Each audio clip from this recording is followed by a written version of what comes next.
Hi மக்களே, நான் உங்கள் ஜேஆர். இந்த வீடியோவில் நம்ம ராமநாதபுரம் தொகுதியை பற்றி பார்ப்போமா. ராமநாதபுரம் மாவட்டம் கடலை ஒட்டி இருப்பதால அங்கு மீனவர்கள் சிறைப்பிடிக்கும் பிரச்சனையும் மீன் தொழில் பிரச்சனையும் அங்கே இருக்கிற மக்களுக்கு ஒரு பெரும் தலைவலியாக இருக்குது.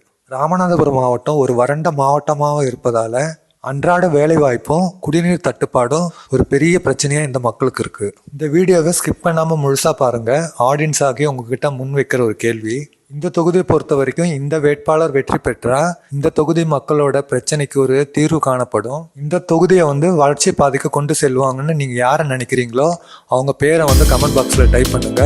நம்ம சேனலுக்கும் சரி, நம்ம ஜேகே வாய்ஸ் ஆடியன்ஸுக்கும் சரி தெரியப்படுத்துங்க. பரமக்குடி, திருவாடானை, ராமநாதபுரம், முடக்குளத்தூர் இந்த 4 சட்டசபையை ராமநாதபுரம் மாவட்டத்திலிருந்தும், அருந்தாங்கி புதுக்கோட்டை மாவட்டத்திலிருந்தும், திருச்சூலி விருதுநகர் மாவட்டத்திலிருந்தும் இந்த 6 சட்டசபையும் உள்ளடக்கியது தான் ராமநாதபுரம் தொகுதி. 4 சட்டசபை எம்எல்ஏக்களை டிஎம்கேல இருந்தும் 2 சட்டசபை எம்எல்ஏக்களை காங்கிரஸ்ல இருந்தும் தேர்ந்தெடுக்கப்பட்டிருக்காங்க. அப்போ இது டிஎம்கே கோட்டையா இந்த தொகுதி? அதில் ஒரு திருப்பு முனை இருக்கு. இந்த தொகுதியை பொறுத்தவரை 6 முறை காங்கிரஸ்ல இருந்தோம், 4 முறை ஏடிஎம்கேல இருந்தோம், 3 முறை டிஎம்கேல இருந்தோம். 2019 இந்தியன் யூனியன் முஸ்லீம் லீக்ல இருந்து கனி நவாஸ் இத்தனை எம்பிக்களை இந்த மக்களால் தேர்ந்தெடுக்கப்பட்டிருக்காங்க. இந்த தொகுதியில 16,06,049 வாக்காளர்கள் இருக்காங்க.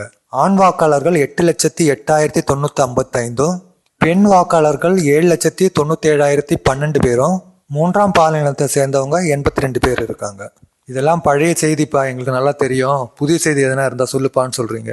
சொல்லிட்டா போச்சு. 2024 எலெக்ஷனில் டிஎம்கே அலைன்ஸ் சார்பாக இந்தியன் யூனியன் முஸ்லீம் லீக் கனி கே நவாஸ் சீட்டிங் எம்பி திருப்பியும் அவரே களங்கன்றாரு. ஏடிஎம்கே சார்பாக பி ஜெயபெருமாள் அவரை களத்தில் இறக்கியிருக்காங்க. பிஜேபி அலைன்ஸ் சார்பாக ஓ பன்னீர்செல்வம் சுயேட்சையா களத்தில் இறங்கியிருக்காரு. இவரை தமிழகத்தில் இருக்கிற மக்களுக்கு எல்லாருக்கும் பரிச்சயமான ஒரு முகம்தான். இவர் 3 முறை தமிழக முதல்வராக இருந்தவர். இவருக்கு போராத காலமோ என்னமோ தெரியல, சுயேட்சையா எம்பி சீட்டுக்கு வேண்டி இந்த களத்தில் அவர் குதிச்சிருக்காரு. நாம் தமிழர் கட்சியிலிருந்து சந்திர பிரபாவை களத்தில் இறக்கியிருக்காங்க. இந்த தொகுதியை பொறுத்த வரைக்கும் மும்முனை போட்டி என்று சொல்றாங்க. ஆனால் களத்தோட நிலவரமே வேற மாதிரி இருக்கு. ஆனால் நம்ம களத்தில் நேரடியாக பார்க்கறது இருமுனை போட்டி தான் தெரியுது.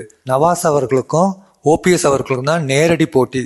அதிமுக வேட்பாளர் 3வது இடத்துக்கும் நாம் தமிழர் கட்சி வேட்பாளர் 4வது இடத்துக்கும் தள்ளப்படுவாங்க சொல்லப்படுது. இந்த தொகுதியை பொறுத்த வரைக்கும் கணிசமான இஸ்லாமிய வாக்காளர்களும் முக்குளத்தோர் வாக்காளர்களும் இவங்க தான் தீர்மானிப்பாங்க இந்த தொகுதியின் அடுத்த எம்பியா முடிசூட போவது யாருன்னு. இந்த தொகுதியை பொறுத்த வரைக்கும் சில இடங்கள்ல நவாஸுக்கு ஆதரவாகவும் சில இடங்கள்ல ஓபிஎஸ்க்கு ஆதரவாகவும் மக்கள் இருக்காங்க.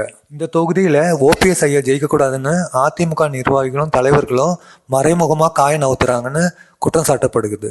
ஏன் இந்த குற்றச்சாட்டல் வருதுன்னா, இதே தொகுதியில ஓ பன்னீர்செல்வம் என்ற பேர்ல இவரை தவிர 5 பேர் சுயேட்சையா களம் இறங்கியிருக்காங்க.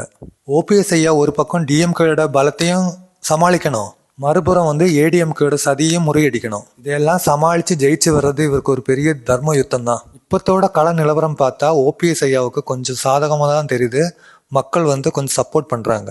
அதே போல் நவாஸ் அவர்களுக்கும் மக்களோட செல்வாக்கு அதிகமாக இருக்குது. ஓபிஎஸ் ஐயா ஜெயிக்கிற மாதிரி ஒரு 100 லிட்டர் கேப் இந்த தொகுதியில் தெரியுது. ஜூன் 4ஆம் தேதி நம்மளுக்கு எல்லாருக்கும் தெரிஞ்சிடும் ஓபிஎஸ் ஐயா ஜெயிச்சுட்டு வராரா இல்லை நவாஸ் அவர்களே மீண்டும் வெற்றி பெற போகிறாரா. இதோடு இந்த வீடியோ முடிச்சிடுறேன். Bye from JR.